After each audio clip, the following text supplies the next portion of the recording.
Welcome back. This time I would like to make a parallel between the prelude to the Iraq War in 2003 and the possible prelude to an Iraq war today. This from the point of view of public opinion. Let's admit it, the scenario of the United States sending troops to Iran is not the most likely, much less after both Russia and China seem to be pushing Khamenei to downplay the attack on Fordo and other nuclear facilities. But it's not remote either. Remember that the American public support for the war fluctuated between 50 and 60% during the aftermath of the attacks on 9/11, and that at some point 7 in 10 Americans believed Saddam was behind the attack. For more thorough news readers, these beliefs had no ground, and yet the media was ambiguous enough to let so many people, 60% in one case, 7 in 10 Americans in the other, to believe lies of that magnitude.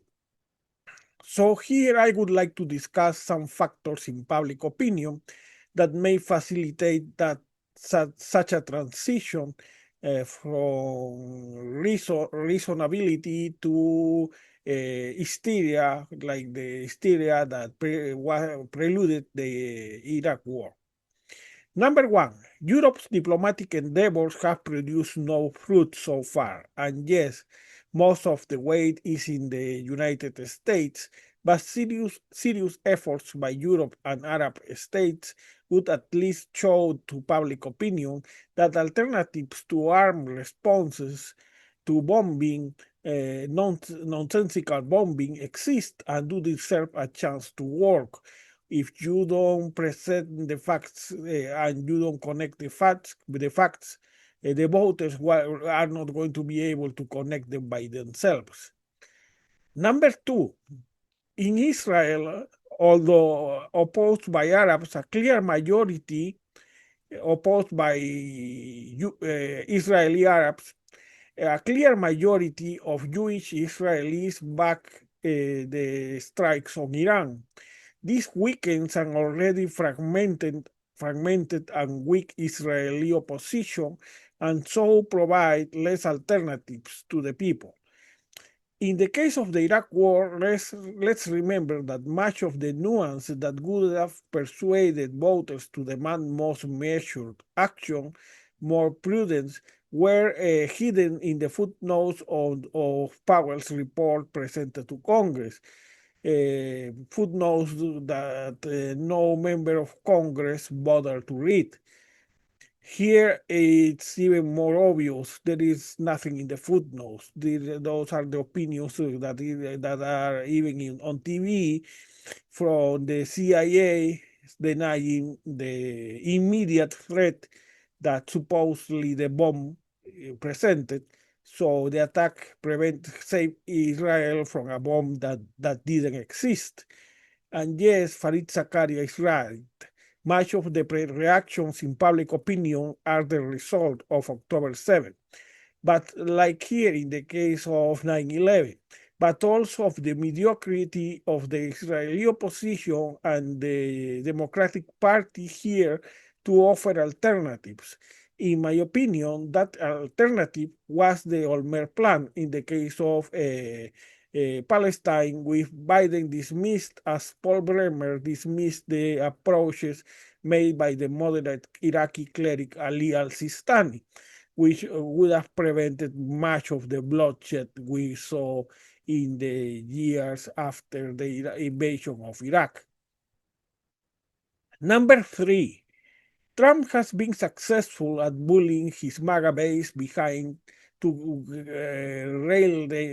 rain on them and get them behind the attack on Iran, with Laura Loomer playing the role of the enforcer over the timid complaints of Steve Bannon and Tucker Carlson, especially the case of Steve Bannon that came completely to Trump's wishes. So now you know that what MAGA means, whatever Trump decides.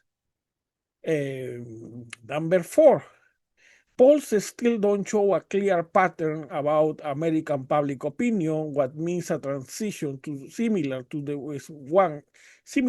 one experienced before the Iraq War is still possible. Uh, Remember that the American public support for the war fluctuated between 50 and 60% during the aftermath of the attacks of 9/11, and that at some point 7 in 10 Americans believed Saddam was behind the attack.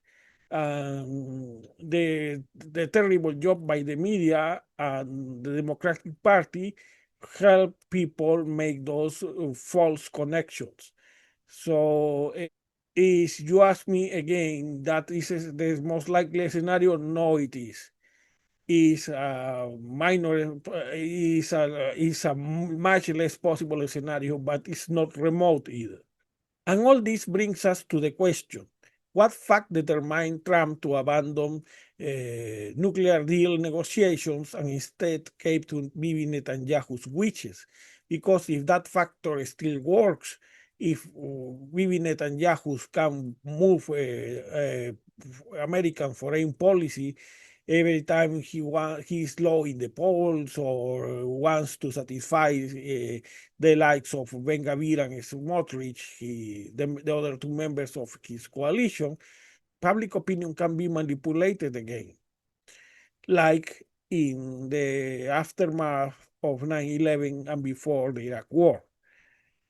Number 5, despite the clear absence of intelligence reports supporting Trump's attack, because at least in 2003, this intelligence was hidden in the footnotes, Democrats still fail to answer the real question. Not a legalistic question about war powers, powers nobody cares about. The relevant question is, if this attack was not motivated by the need of saving Israel or the United States from any real threat, if the only threat that this attack countered was the threat to Netanyahu caused by the rise of Bennett in the Israeli polls, who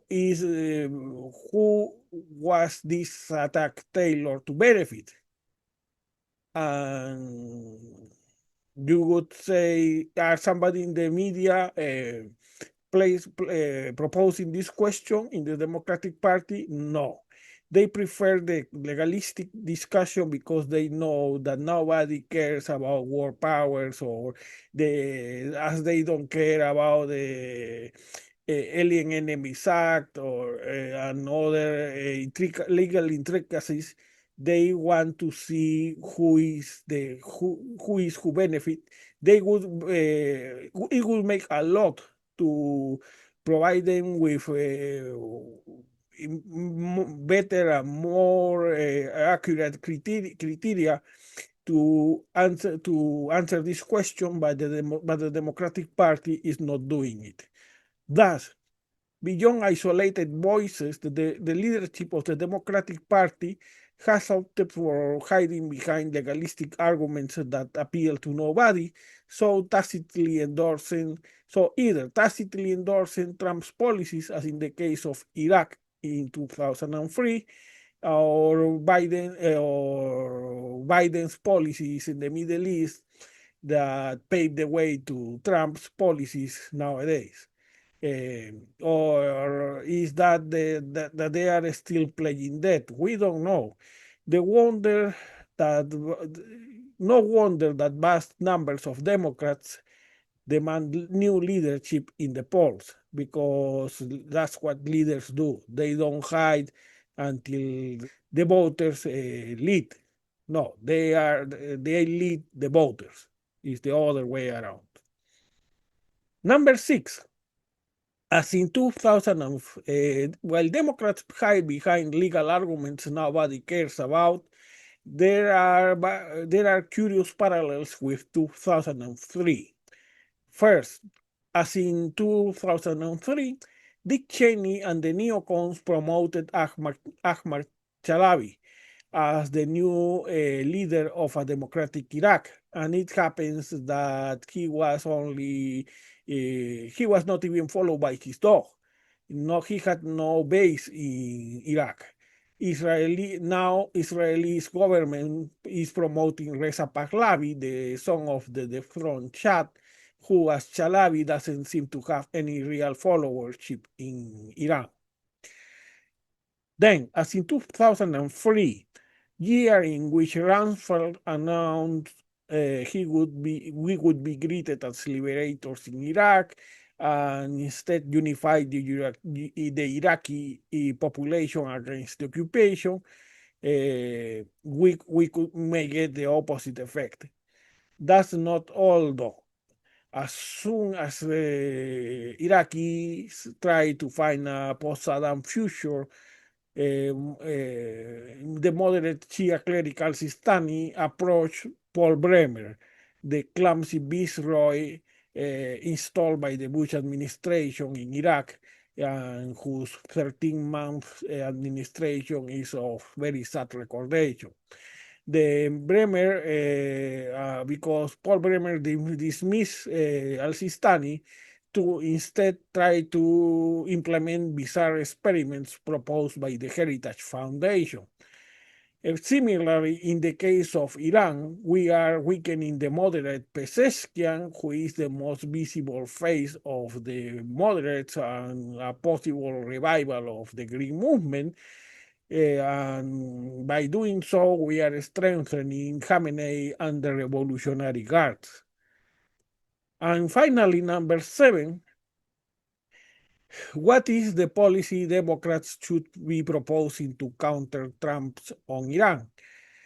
In my opinion, that policy should be direct talks with Pezeshkian, not Khamenei, and a nuclear deal with Pezeshkian. This would strengthen the most visible moderate face in Iran and revive the Green Movement.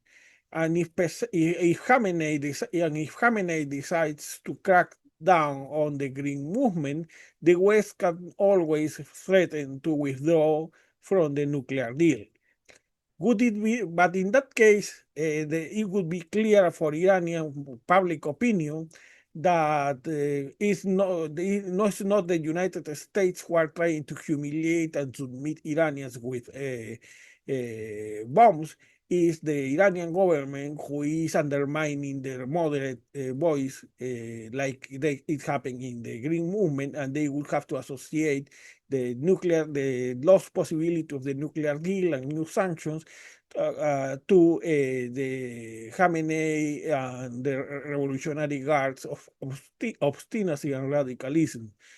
So it would be beneficial in many fronts. Would it be desirable to include in such a deal the relationship of Iran with proxies like Hamas and Hezbollah? Yes, of course. But that would have to include a two-state solution in order to deprive such proxies of their political narrative. Without the chance of using the Palestinian cause as a flag, they are, from the Houthis to Hezbollah to Hamas, are reduced to gangs of thugs that have no support from the population. So it's necessary if we want to address the issue of the proxies, to include a two-state solution.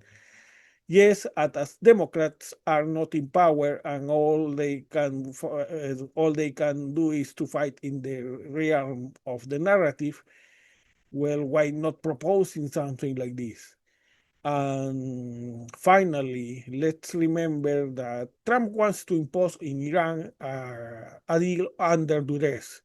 But anybody who knows about negotiation knows that a deal under duress is unstable. because as soon as as your counterpart can evade the reasons of the duress, they are going to rebel and they are going to kick the table.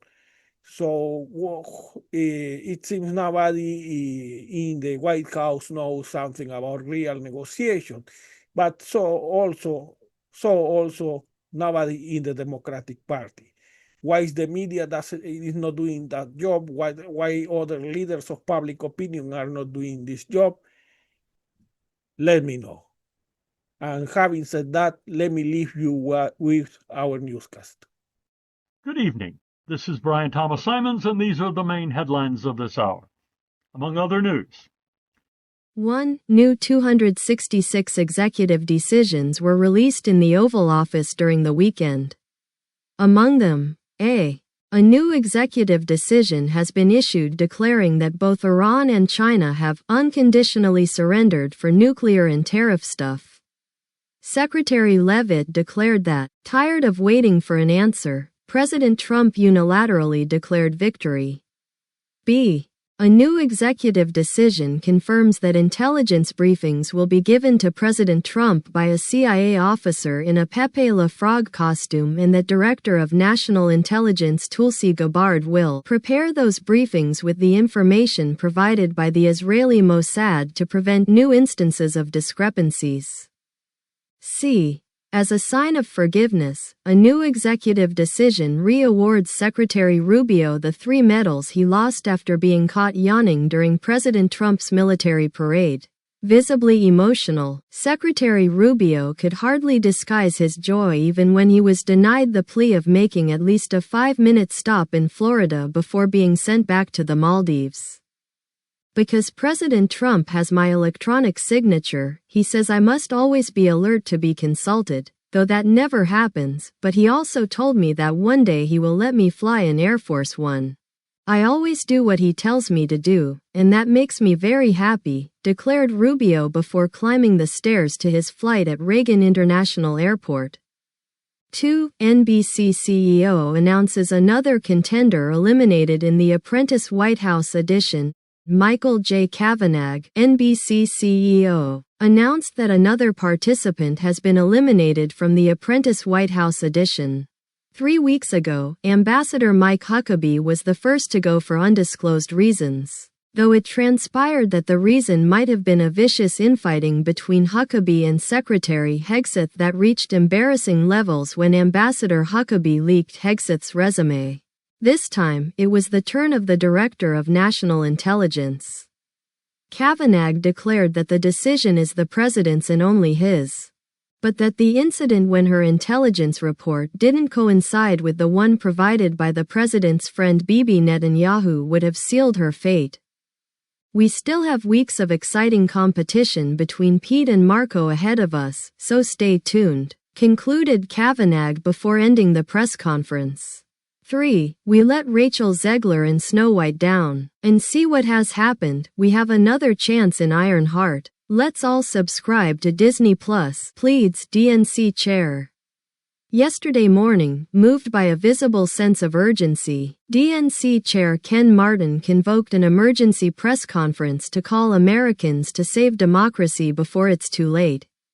We let Rachel Zegler and Snow White down, and see what has happened. We have another chance in Iron Heart. Let's all subscribe to Disney Plus, pleaded DNC chair Ken Martin, visibly worried about American democracy. We are still on time to get a second season. Let's show Disney that we care, concluded Martin emotionally, before ending the press conference without giving reporters the chance to ask questions. 4. New Mount Rushmore to Make America Great Again inaugurated. Finally, after replacing the carved face of Thomas Jefferson with Benjamin Netanyahu's, this is the last stage of the renovation of the iconic Mount Rushmore, after replacing George Washington with President Trump, Theodore Roosevelt with Prime Minister of Hungary Viktor Orban, and Abraham Lincoln with President of the Russian Federation Vladimir Putin. Also, a new biography of President Trump has been added on the site as well as on the Mount Rushmore National Memorial webpage. Greatest President of the United States, Donald J. Trump. Born on June 14, 1946, he was considered a genius by all his teachers and was admitted to Harvard in 1956, from which he graduated first in his class. With the help of only a small loan from his father, he became a successful developer in New York, where he is still remembered with admiration by New York minorities, who would not have counted on a roof over their heads had it not been for the entrepreneurial spirit of our great leader. After dating the best models in the world, all of whom described him as a stallion, he married Melania Knauss in 2005 and had 3 children, Barron, Ivanka, and Donald Jr. In 2016, he was elected President of the United States and made America great again, but was succeeded by Joseph Biden after a stolen election, yet only to return in 2024 to make America great again. 5. Defense Secretary Hegseth declares that he has gone back to drinking, but this time I am doing it for my country. With glassy eyes and a raspy voice, Defense Secretary Pete Hegseth convoked a press conference to announce that he was going back to drinking, but that this time it was for the United States. In the past, it was to have fun. This time it's for America, confirmed the Defense Secretary. Apparently unaware that he had also declared that in a previous press conference, he announced again that the recent strikes on Iran's nuclear enrichment facilities had been successful and that anybody doubting it was against the troops. 6 Democrats set out to study young men. Here are their findings. After significant losses in the male demographic in the latest presidential elections, the Democratic Party commissioned a study about young men, who they are, where they come from, and whether they have hidden intentions. Among their findings, 1. Most of them don't order lattes in Starbucks, preferring the vulgar black coffee with sugar as it is served in uncool businesses like McDonald's. 2. Most of them have not seen Emilia Perez, which is a clear indication of their homophobia and misogyny. 3. Most of them are not subscribed to Disney Plus and care more about banal things like rent and groceries instead of diversity, equity and inclusion. 4. Most of them have not heard about Ironheart and/or haven't watched Rachel Zegler's Snow White, which is a clear indication of their racism and misogyny. 5. Most of them are confused about their real priorities, which should be diversity, equity, and inclusion. 7. Democrats release new DNC look. After being backed by a Supreme Court decision that validated his use of Photoshop photographs as evidence in the Abrego Garcia case a month ago, President Trump started his 2028 campaign by doing the same to the best-known Democrats. Thus, he has issued a new executive order ordering Democratic candidates to bear on their foreheads, either by tattooing or branding, words that remind voters why they didn't vote for them in 2024. So, having lost their appeal to the Supreme Court, the top 4 Democrats have decided to embrace the injury and display their new look on the DNC webpage. As Democrats, it's our duty to give fiery speeches, to send strong letters, but cave in the end, explained Senate Minority Leader Chuck Schumer. 8. Washington Post verifies story written by The Onion about Senator Mike Lee's fundraising. The Washington Post verified a story written by The Onion about Senator Mike Lee's fundraising. The satirical publication happened to strike the right motivations behind the GOP senator's activities to raise funds, even though it was intended as satire. It's my deep religious belief that God has given me the mission to take their money and prejudices of my people and turn them into law. The prejudices, of course, because the money is basically for me, a reward for my talents, but to go directly to your question, you have to understand that this is a MAGA era, and that stoking the wrath of real Americans is the right thing to do as it advances the cause of hate against those who are not real Americans. But only for as long as I receive campaign contributions, clarified the senator before resuming a fundraising rally. 9. Florida middle school teacher accused of sexual misconduct invokes the Roy Morris defense, gets $100,000 compensation, and will run for Congress as a Republican. David McEwen, A sixth-grade teacher at UBIC Academy was arrested Thursday at his home in Volusia County, both the FDLE and the Florida AG's office said. McEwen had allegedly been using real student photos to create AI-generated porn and selling it through the internet. Yet, McEwen's fate changed dramatically after McEwen declared his political affiliation.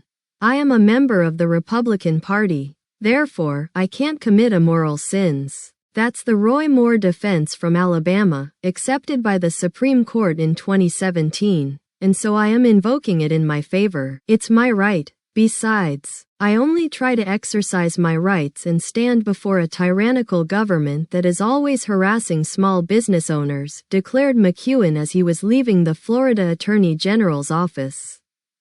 Later in the day, it was revealed that, in a settlement with the state of Florida, McEwen will receive a $100,000 compensation, as in the case of the patriotic defense used by the January 6 rioters, and will run in the upcoming Republican primaries to defend the interests of small business owners.